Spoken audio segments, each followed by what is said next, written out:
Digital classes और इस समय हमारी चल रही है micro economic series for standard 11। इस समय मैं चैप्टर कर रही हूँ लॉ ऑफ डिमांड और आज वाली वीडियो में हमने अपनी पिछली वीडियो छोड़ी थी वहां से कंटिन्यू करना है। पिछली वीडियो में हमने किया फैक्टर्स इफेक्टिंग इंडिविजुअल डिमांड, यानी आपकी और मेरी डिमांड को क्या क्या चीजें इंपैक्ट करती है, उस पे हमने वीडियो की थी। उस वीडियो में मैंने कहा था कि एक फैक्टर रह गया जो कि बहुत इंपॉर्टेंट है, 4 नंबर के लिए आता है, वो है प्राइस ऑफ रिलेटेड गुड्स। यानी इंडिविजुअल डिमांड को जो फैक्टर्स इंपैक्ट करते हैं वो है 5, इन टोटलिटी 5। मैं यहां लिख रही हूं क्या क्या। Price, so I will write like this, demand of an individual is a function of, function मतलब असर पड़ता है, इसकी वजह से ये डिमांड इंपैक्टेड होती है किस चीज से, price, own price of commodity, taste and preferences, income, expectations, future expectations and price of related goods। और मैं इन सब पे ये बार लगा रही हूं खाली प्राइस को छोड़ के। अब इसका क्या मतलब हुआ तुम्हें याद होगा, हम जब प्राइस पढ़ते हैं तो हम अदर फैक्टर्स को कांस्टेंट कर देते हैं। सो जब मैं डिमांड और प्राइस का रिलेशनशिप पढ़ूंगी मैं बाकी सारे फैक्टर्स को कांस्टेंट कर दूंगी।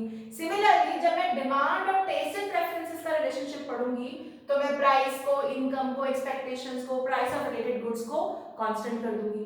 तो अभी हमने पढ़ना है फिफ्थ वाला which is price of related goods. तो अभी हम क्या पढ़ रहे हैं, relationship between demand and price of related goods और बाकी सारे कांस्टेंट, उनको इग्नोर कर दो, इक्वेशन में से हटा दो। क्लियर है, समझ में आ गया। अब कई बार बच्चे पूछते हैं मैम कांस्टेंट क्यों करना है, इसलिए करना है क्योंकि क्या तुमने सेंटेंस लिखना पहले सीखा था या एबीसीडी लिखना पहले सीखा था, एबीसीडी, राइट। सिमिलरली इकोनॉमिक्स अगर समझनी है तो एक एक परत, एक एक लेयर समझनी पड़ेगी। अगर सारी खिचड़ी इकट्ठे ही कर लोगे तो समझ कैसे आएगी। तो इसीलिए हम एट ए टाइम एक फैक्टर पढ़ेंगे, बाकियों को फिलहाल साइड कर देंगे ताकि बाद में once you are done with micro, macro, Indian economy तो सारी पिक्चर धीरे धीरे क्लियर होने लगे। Am I clear? Great. All right. तो चलो प्राइस ऑफ रिलेटेड गुड्स पे चलते हैं। अब शब्द पे ध्यान दो, related goods, which means these goods are related with each other in some way or the other। इनका आपस में कोई रिलेशन है। कैसा रिलेशन? ये दो टाइप के गुड्स होते हैं, सब्स्टिट्यूट्स एंड कॉम्प्लीमेंट्री। सब्स्टिट्यूट शब्द का मतलब याद है, स्कूल में सब्स्टिट्यूट टीचर आती है, यानी रिप्लेसमेंट, कोई किसी की जगह आ रहा है। तो सब्स्टिट्यूट्स जो होते हैं ये वो गुड्स हैं जो एक दूसरे की जगह ले सकते हैं, जैसे T and coffee, Coke and Pepsi, ये एक दूसरे की जगह ले सकते हैं। यहाँ पे एक बड़ी इंपॉर्टेंट अजम्पशन है कि हम एडिक्ट्स की बात नहीं कर रहे, हम उन लोगों की बात नहीं कर रहे जो कह रहे हैं कि मैं तो पेप्सी ही पीता हूँ, पेप्सी मिलेगा तो ठीक है वरना चाहिए ही नहीं, या मैं तो चाय ही पीती हूँ, चाय नहीं मिलेगी तो मैं कुछ नहीं पीऊंगी। We are not talking about those. हम जनरल 95% पॉपुलेशन की बात कर रहे हैं जिनके लिए चाय एंड कॉफी कुड बी सब्स्टिट्यूटेबल, मतलब एक दूसरे की जगह आसानी से ले सकते हैं, ठीक है। दूसरी कैटेगरी होती है कॉम्प्लीमेंट्री गुड्स की। अब कॉम्प्लीमेंट्री गुड्स क्या, कॉम्प्लीमेंट्री, एक के साथ एक, जॉइंटली डिमांडेड, इनका आपस में जोड़ है, इकट्ठे ही डिमांड होते हैं। For example car and petrol और डीजल। आप पेट्रोल और डीजल लेके क्या करेंगे अगर आपके पास गाड़ी, स्कूटर या कोई ट्रांसपोर्ट नहीं है, correct. Similarly pen and refill कह लो या पेन एंड इंक कह लो। What is a pen without a refill और अ इंक, इकट्ठे चाहिए। शू एंड लेसेस, अगर आपके लेसेस वाले शू हैं तो शू और लेसेस इकट्ठे डिमांड होंगे, अलग अलग नहीं डिमांड होंगे, तो ये जॉइंटली डिमांडेड गुड्स होते हैं, ठीक है। यहां तक बात क्लियर है, ओके।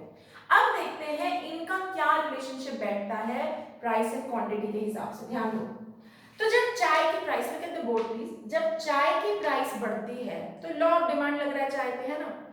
चाय की प्राइस बढ़ेगी तो उसकी वजह से चाय की डिमांड पे क्या असर आएगा, चाय की प्राइस बढ़ी, चाय की डिमांड घटेगी क्योंकि लॉ ऑफ डिमांड लग रहा है, ठीक है। अब अगर चाय की डिमांड कम हुई तो जो उसका सब्स्टिट्यूट है, यानी जो उसकी जगह ले सकता है, कॉफी, उसका क्या होगा, कॉफी की डिमांड बढ़ जाएगी। क्लियर है ना। चाय की प्राइस घटी, उसकी वजह से चाय की डिमांड घटी, क्योंकि चाय की डिमांड घटी इसीलिए कॉफी की डिमांड बढ़ गई। अब रिलेशनशिप जो होता है ना वो चाय और कॉफी का दिखाना है। जो मैंने बीच में बॉक्सेस बनाए हैं ये तो लॉजिक है, रीजन है। Technically the relation is positive. अगर तुम देखो चाय की प्राइस का एंड कॉफी की डिमांड का रिलेशनशिप ये एस्टैब्लिश करना है सब्स्टिट्यूट्स में, चाय एंड कॉफी का आपस में। चाय की प्राइस बढ़ने का कॉफी की डिमांड पे क्या असर पड़ेगा, ये रिलेशनशिप एस्टैब्लिश करना है। और हमने कहा कि चाय की प्राइस जब बढ़ेगी तो कॉफी की डिमांड बढ़ेगी। क्यों? बिकॉज ये बॉक्स की वजह से। जब चाय की प्राइस बढ़ेगी तो चाय की डिमांड कम होगी, क्योंकि लॉ ऑफ डिमांड लग रहा है। और चाय एंड कॉफी सब्स्टिट्यूटेबल है, तो अगर चाय की डिमांड कम हो रही है तो लोग कॉफी की डिमांड ज्यादा करेंगे। यहां तक क्लियर है? ओके। बट यहाँ पे एक बहुत इंपॉर्टेंट अजम्पशन है गाइस, मैं तुमसे क्वेश्चन पूछती हूँ। देखो, तो मान लो चाय बिक रही थी 20 रुपीज पे, चाय की प्राइस बढ़ गई 30 रुपीज हो गई, चाय की डिमांड हो गई कम, लॉ ऑफ डिमांड, ठीक है। कॉफी की प्राइस थी लेट्स से 25, अगर कॉफी की प्राइस भी बढ़ गई, अगर 25 से वो 45 की हो गई, फिर तो हमारा ये वाला रिलेशनशिप एस्टैब्लिश ही नहीं होगा। फिर अब तुम ये लॉजिक लगाओ, चाय की प्राइस थी 20, कॉफी की प्राइस थी 30, ऑल गुड। चाय की प्राइस हो गई 35 और कॉफी की प्राइस हो गई 45। हमने कहा कि अगर चाय की प्राइस बढ़ेगी तो चाय की डिमांड कम होगी, ये तो ठीक है। लेकिन अगर कॉफी भी 45 की हो गई तो कॉफी कौन खरीदने वाला है? कोई भी नहीं। इसीलिए इस रिलेशनशिप को एस्टैब्लिश करने के लिए हम एक बहुत इंपॉर्टेंट अजम्पशन लेते हैं। हम अज्यूम करते हैं कि जब हम ये वाला रिलेशनशिप एस्टैब्लिश कर रहे हैं, कॉफी की प्राइस कांस्टेंट है, यानी we are ignoring coffee price. हम कॉफी को अज्यूम कर रहे हैं कि अगर 30 रुपए की थी तो वहीं बैठी हुई है, हिली नहीं अपनी जगह से। Getting my point? So now put this in analogy. जो चाय की प्राइस थी 20 थी, 20 से हो गई 30, गुड।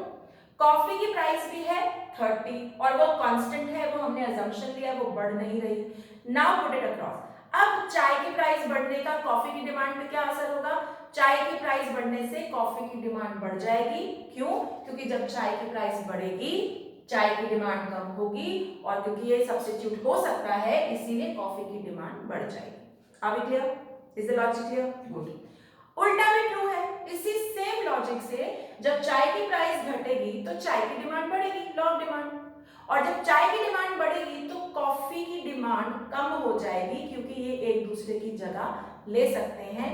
ऑल थ्रू हम अज्यूम कर रहे हैं कि कॉफी की प्राइस कांस्टेंट है, हम उसको भी दिमाग में नहीं रख रहे, या वो जहां है जैसे हम उसको वहां टिका रहे हैं। Okay, good.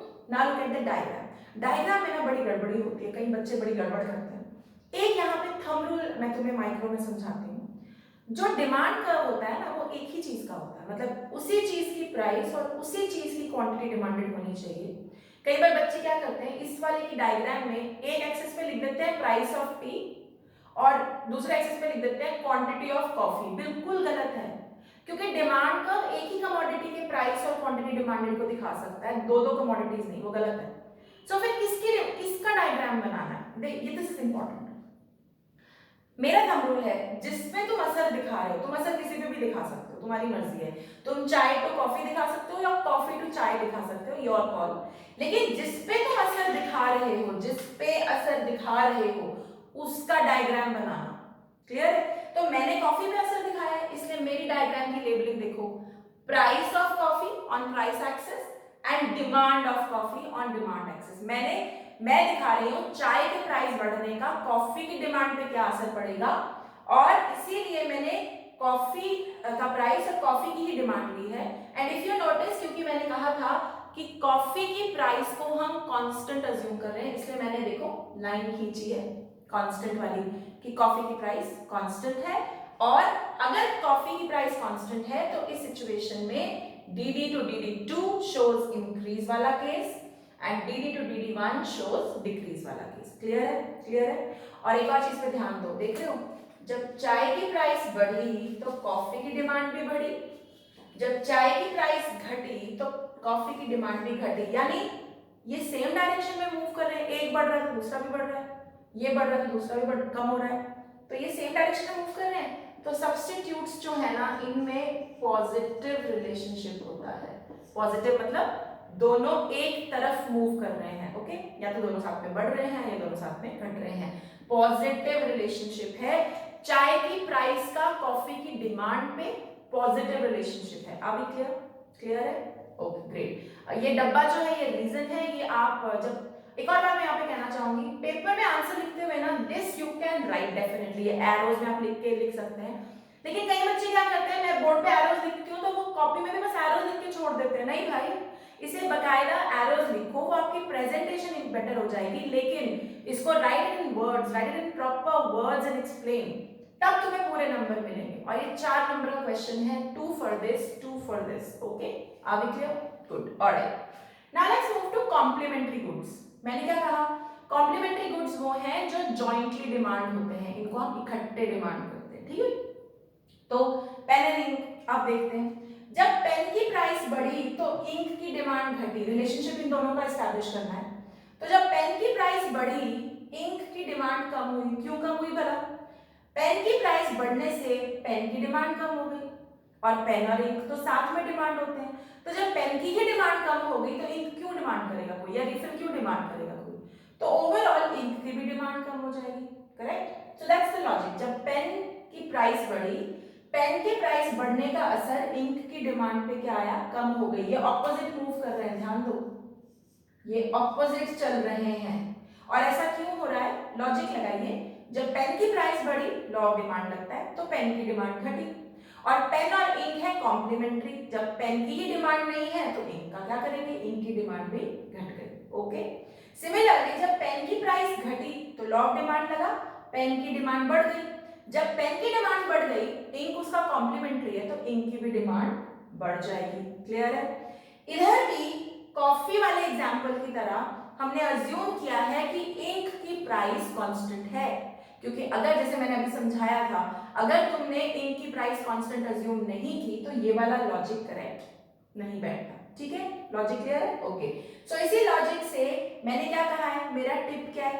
पहली बात याद रखना, जिस पे असर दिखा रहे हो उसकी डायग्राम ड्रॉ करना। तो मेरे केस में I have shown the effect on ink, so I will draw the diagram of ink. So I have shown ink का प्राइस, इंक की डिमांड, इंक का प्राइस, इंक की डिमांड, इंक की price हमने रखी कांस्टेंट और demand का असर दिखा दिया।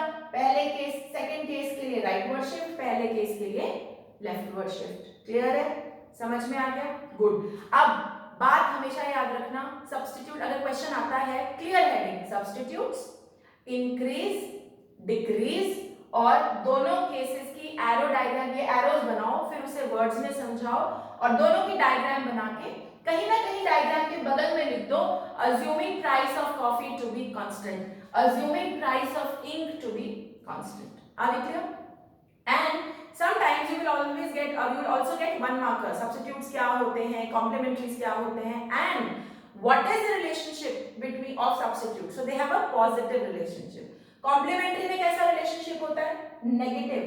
Negative, opposite, inverse. मतलब एक बढ़ रहा है तो दूसरा घट रहा है, देख रहे हो ना?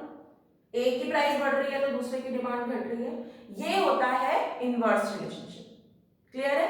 आई hope you are clear with this concept, and with this we close all the factors impacting individual demand. अगले वीडियो में है मार्केट डिमांड के फैक्टर्स, और जैसा कि मैंने कहा है डिमांड को करते हैं टोटल 8 फैक्टर्स इंपैक्ट, जिसमें से हम 5 अब कर चुके हैं। Okay, hope you like the video, you got the concept. If you see me on YouTube, do not forget to press like, share, subscribe and comment. Till then, bye bye.